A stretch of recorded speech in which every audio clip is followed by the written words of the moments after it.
Finally I get a chance to use my flip video camera. It's literally been collecting dust all this time. Anyways, thanks to Sony Vegas, I'm able to use my flip video camera.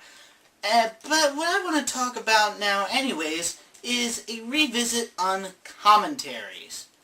My old video was deleted, so I'd figure I might as well come back to this subject. Oh, and trust me, I've got an entire list ready. Specifically, the very first thing I want to bring up is the 3 things I brought up in my original video. The 3rd gen card, trolls, and dramas. The 3rd gen card was started when Eaton III, now known as Kawaii Desu Niga, oh by the way, thank you for Sony Vegas, created a video on the history of commentators and why he dislikes the 3rd generation. Technically followed up with Giggles the Hedgehog's video, Commentaries Avoid of YouTube Episode 1, Constructive Criticism. Similar points were brought up, though the term itself was never brought up. And the term has been spread like wildfire, but now it has been reduced to a joke. Given how, in that case, since we're being classified by generations, what are we, fucking Pokemon? In that case, can I have Mudkip? Fuck it. The next thing I brought up was the trolls. I brought up how Shadowstar failed at trolling because he admitted it, although the main reason was really to cover up his ass. The real reason why I brought up trolls was because the commentary I did prior to making that video was on a YouTube user known as My Life for Microsoft. And oddly enough, I didn't see this, but he had troll written all over him. He hasn't admitted to it, and thusly why he is awesome at trolling. Anyways, next topic. The last one was the dramas. The only one I did bring up was the Joshua Ariana drama, and more or less, I had almost no reason to bring that up to begin with. I had no supporting details other than the Joshua Ariana drama. But now, we've got an entire list of commentary tropes. Yes, an homage to TV tropes. Yeah, I know, that's side, but it fucking rocks. But anyways, the first commentary trope are anime, specifically anime or manga villain, avatars. I am guilty of this 100%, because, have you seen Yami Bakura? The next bit is a serious business constructive criticism commentary.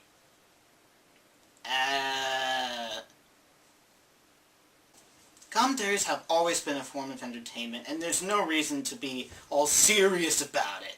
And this is where the avatar situation comes in. Especially when you're represented by, like, a fucking character who has hair that's spikier than Wily's Fortress in Mega Man 9. Or when you're representing yourself with a character that isn't even your goddamn gender. Next are media clips. Even though I only have the audio because I can't seem to fix this problem, because for whatever reason Sony Vegas doesn't render it, pause the video and leave a comment if you see a media clip you've seen at least once, twice, maybe 5 or 10 times in commentaries prior. Oh my god, who the hell cares? Of course! Naturally! I expect at least 10 comments responding with very similar things. To infinity and beyond, folks. The next is humor.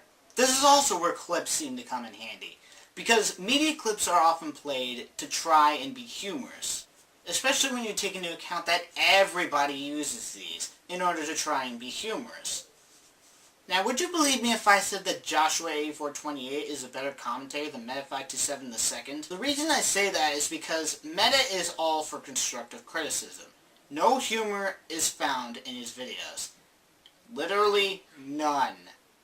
They're as bland as cardboard. Joshua may fail at humor, but give him credit. He's at least trying. He's at least trying to add some humor into his commentaries, and that's what I think makes Joshua a better video maker than Meta. But that's like saying your armpit on your left side smells better than the armpit on the right side when you haven't even put deodorant on it yet.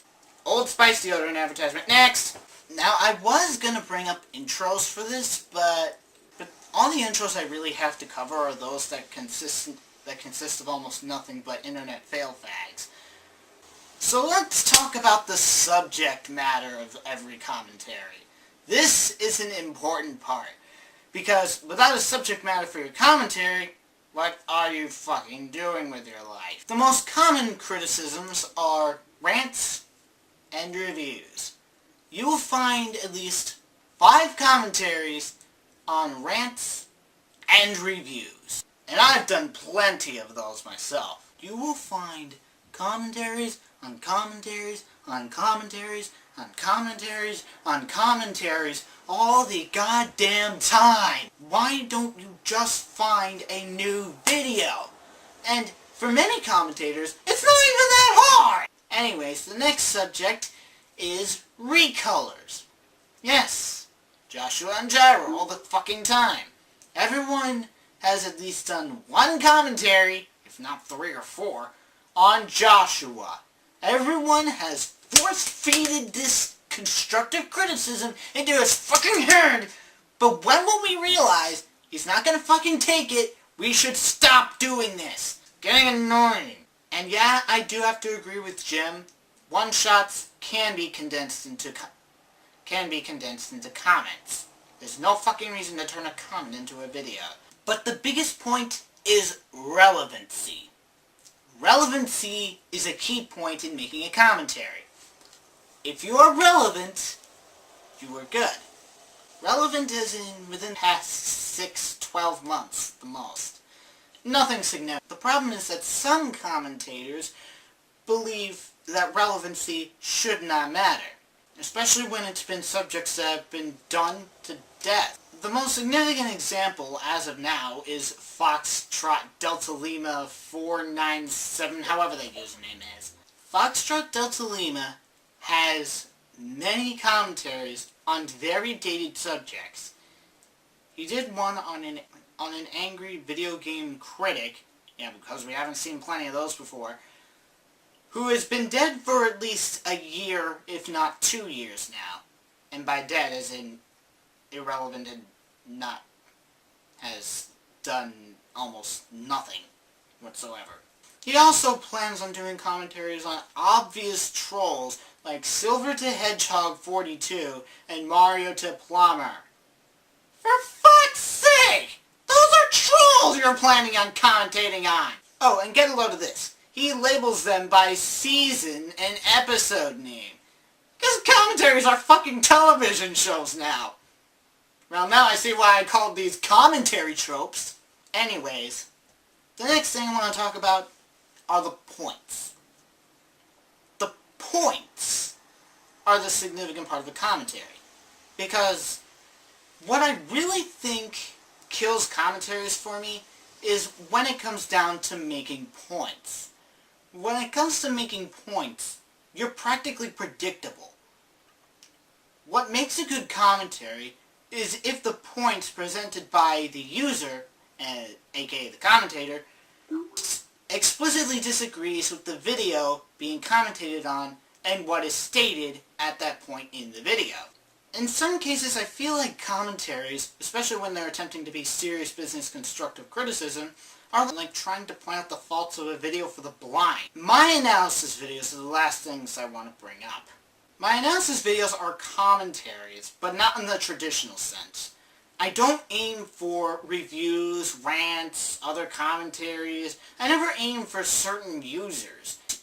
I typically analyze YouTube poops, Dreadromamu videos, and music. I don't specifically aim for a certain video for whatever flaws it has. I instead go for a video that I can try and make plenty of witty remarks about. That's the reason why I refused to do My Moment and Boom Boom Pow, because they didn't have enough for me to make witty remarks about. They were just annoyingly catchy as fuck, and some of the jokes I'd be making would be rip-offs of YouTube poops. I like to be witty and practically unpredictable when it comes to my videos now. But I like to think of this stuff on the fly, instead of making stuff that the viewer would be able to project themselves saying if they were doing that particular commentary. I'm not saying commentaries are bad. I'm just saying. Well, that concludes my video. I'm done. and I'll see you next time. Get it, Josh? I had to do a Josh joke.